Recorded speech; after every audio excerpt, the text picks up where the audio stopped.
Hi friends, இன்றைக்கி வந்து மிளகு ரசம் எப்படி செய்கிறதுன்னு பார்க்கலாம் வாங்க. இது வந்து ரொம்ப சிம்பிளாக செய்யலாம்.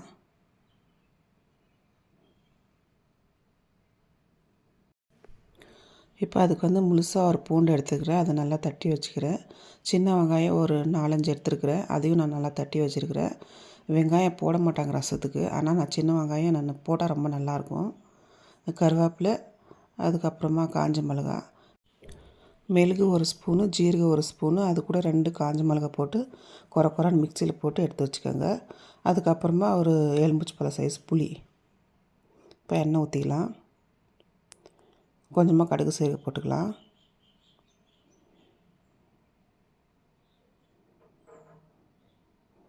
இப்போ காஞ்ச மிளகா வந்து ஒரு 4 எடுத்துருக்குறேன்.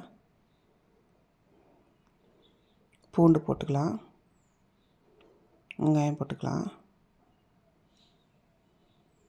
சின்ன வெங்காயம் போட்டால் ரசம் நல்லா இன்னும் கொஞ்சம் கூட டேஸ்ட்டாக நல்லாயிருக்கும். ட்ரை பண்ணி பாருங்கள். இப்போ கருவேப்பிலை போட்டுக்கலாம்.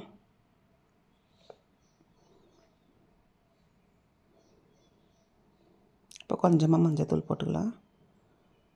எல்லாம் சேர்த்து நல்லா வதக்கலாம் ஒரு 2-3 நிமிஷம் வரைக்கும்.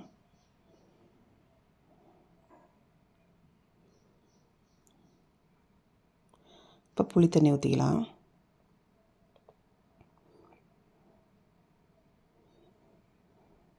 உங்களுக்கு தண்ணி தேவையான அளவுக்கு ஊற்றிக்கோங்க.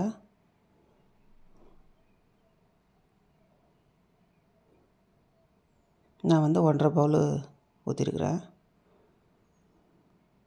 நல்லா ஒரு நல்லா மிக்ஸ் பண்ணி விட்டுருங்க. உப்பு கொஞ்சமாக போட்டுக்கலாம்.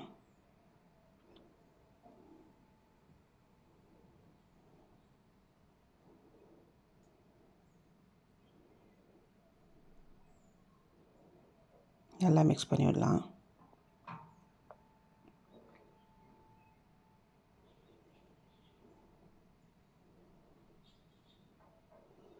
இப்போ லாஸ்ட்டாக வந்து நம்ம பொடி பண்ணி வச்ச மிளகு, ஜீரகம், 2 காஞ்ச மிளகா இருந்துச்சு இல்லையா, அதெல்லாம் போட்டுக்கலாம். இது நல்லா மிக்ஸ் பண்ணி விடலாம்.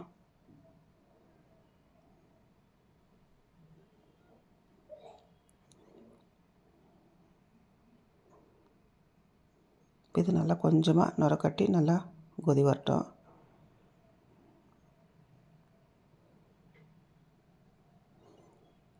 இப்போ இந்த அளவுக்கு நம்ம நல்லா நுர கட்டி கொதி வருது.